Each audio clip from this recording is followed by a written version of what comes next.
Canadian film and television is generally known for its rigid emphasis on education, its stiff, awkward dramas, and its obsession with multiculturalism. But that's not really the Canada I know. Instead, I see a rich history of bizarre, low-budget, independent horror movies. From Scanners to Ginger Snaps to My Bloody Valentine, Canadians have always had a fascination with the macabre and a really dark sense of humor that's not limited to the silver screen.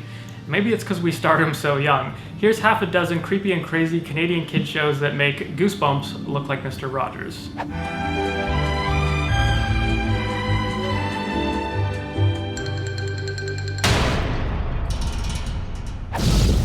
Number 6. Are You Afraid of the Dark?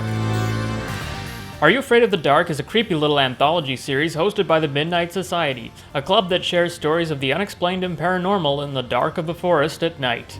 Submitted for the approval of the Midnight Society. I call this story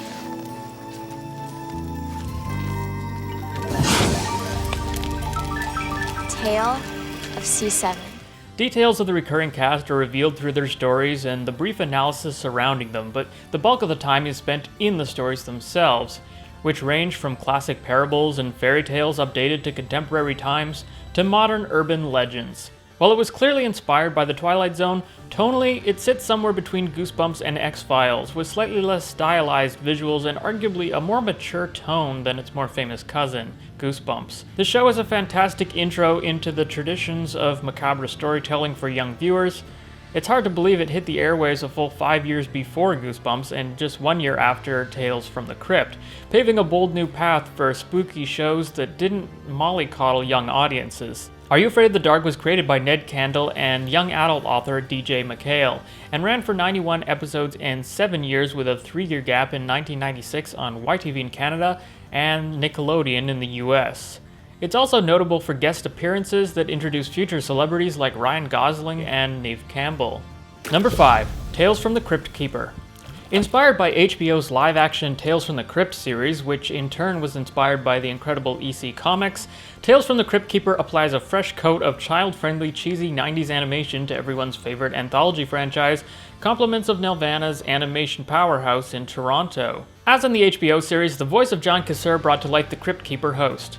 In the cartoon series, he occasionally shares duties with rival Frightmeisters in introducing spooky gothic tales, generally including relatable child protagonists who come face to face with Universal-style monsters, invariably as a result of their own folly. Riddled with heavy-handed morals, cardboard-thin characters, and predictable plots, the series still packs a cheesy good punch with plenty of references to classic horror and a fun, colorful art style that strikes a great balance between classic EC illustration and kid-friendly cartoon. Some of the animation in the early seasons is surprisingly dynamic. Clearly squeezed by budget pressures and increasing educational content demands on the children's entertainment industry, the series initially ran for just 2 years from 1993 to 94, taking a 5-year break before a final season debuted as New Tales from the Crypt Keeper in 1999. Sadly, when the series returned for its 3rd season, it did so without the original atmosphere and horror inspiration, and unsurprisingly failed to gain a foothold in the dwindling market for classic-style 2D cartoons. The show was originally on ABC and YTV, returning in 1999 on Teletoon in Canada and CBS in the US. It gained a lot of fans in its short run, and is still a common favorite for special rerun presentations during the Halloween season. We are just getting started, but if you're enjoying this list so far, please consider hitting subscribe and tapping the bell for notifications so that you know as soon as we post another video just like this one every Saturday at 9 a.m. Pacific. Now let's get on with the horrors that await. Number 4. Maniac Mansion.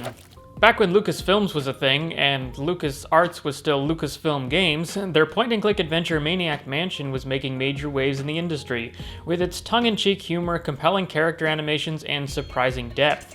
For the time, its graphics and visual style was striking, and it clearly paid homage to classic movies, so it's no wonder it also sparked some interest in the film and television industry. As a sitcom in the hands of Canadian comic great Eugene Levy, with some of the sketch comedy cast and writers of SCTV, it soon became a family-friendly show unlike anything else on TV. The series was co-produced by Lucasfilm itself and Atlantis Films. The show takes place 20 years after the events of the game, centering on the son of the game's protagonist. It followed the dysfunctional but lovable Edison family, led by inventor Fred Edison, played by Joe Flaherty, whose basement laboratory work involved extraterrestrial meteorites and genetic mutations. With a surprisingly dry sense of humor, no live audience, and limited music, It's less of a roaring laugh fest and more of a bewildering but clever parody, complete with meta references and regular destruction of the fourth wall. And like the game, its strange appeal shines through to this day. It's well worth a look as a curiosity of the recent past if nothing else. Maniac Mansion premiered on YTV in Canada and the Family Channel in the States in 1990 to coincide with the game's port to the Nintendo Entertainment System, and it lasted 66 episodes over 3 seasons. Number 3. Bartman Mystery. Bartman Mystery picks up where Tales from the Crypt Keeper dropped off, bringing a pseudo-anime aesthetic to a colorful mashup of B-movie and Secret Agent X-Files style adventures. It's like Pokemon meets The Twilight Zone meets Castlevania. Martin and Diana, 2 bickering high schoolers, pair up with a time-traveling caveman to investigate an undercover agency that, in turn, investigates paranormal phenomena. Saying that out loud, I'm suddenly wondering why this wasn't on my list of top 8 weirdest Canadian kids shows. The show's production history is almost as convoluted. Bartman Mystery is a French-Canadian series based on an Italian comic co-produced by French, Canadian, Italian, and eventually South Korean production companies, with animation inspired by Japanese manga. The show was developed by the original comic artist Alfredo Castelli, plus David Mitchell and Vincent Chalon Demersay, which I'm sure I'm butchering. It ran for 3 years from 2003 to 2006 in countries around the world. It played prolifically on YTV here in Canada, but I can't find much info on its American release. If you ever saw Martin's hijinks in the US, let me know what network it was on in the comments below. Number 2. Read all about it. A charming gothic whodunit from creator Clive Endersby and TV Ontario, Read All About It is a progressing series of 40 15-minute episodes that follow a group of children trying to solve the mystery of a missing uncle, uncovering clues in a strange coach house left to one of their parents in his will. The house itself provides 2 additional characters in the form of Siri-like computers, back when such technology was almost unimaginable. One computer, Otto, is ironically a stubborn traditionalist who communicates through the written word, while the other, Theta, interacts through spoken dialogue and a digital monitor. The show seamlessly mixes Sherlock-style head-scratchers with intergalactic sci-fi, sprinkling in literary characters from classics like King Arthur and Peter Pan, and events from Canadian history.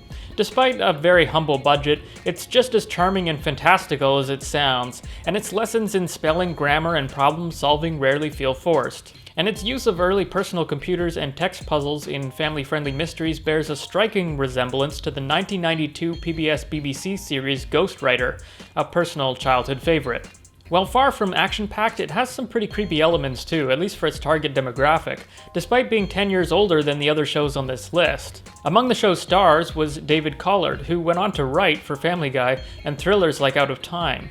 It also featured an early guest appearance by Graham Greene. Sadly, due to archaic union licensing agreements, it's unlikely Read All About It will ever be re-released, but a number of episodes are viewable online. Number 1. The Hilarious House of Freightenstein. The Hilarious House of Freightenstein is perhaps one of the most unlikely success stories in Canadian television history.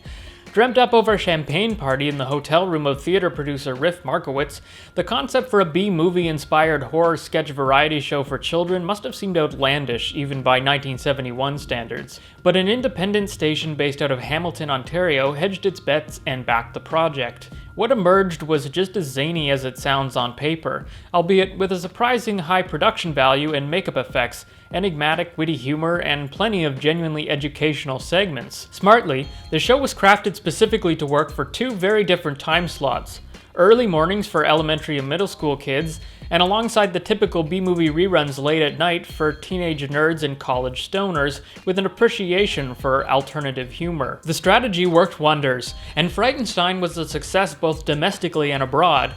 Apparently it even outshone ratings for Johnny Carson on CBS. Oh, and did I mention it starred Vincent Price?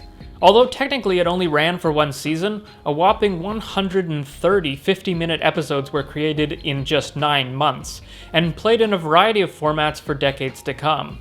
I could easily do an entire video on the eccentricities of this awesome genre anomaly, but suffice to say the Hilarious House of Freightenstein is a product of its era well worth revisiting if you don't take yourself too seriously. I mean, who doesn't want to learn about the anatomy of a frog from a 70s Canadian knockoff of the cast of Abbott and Costello?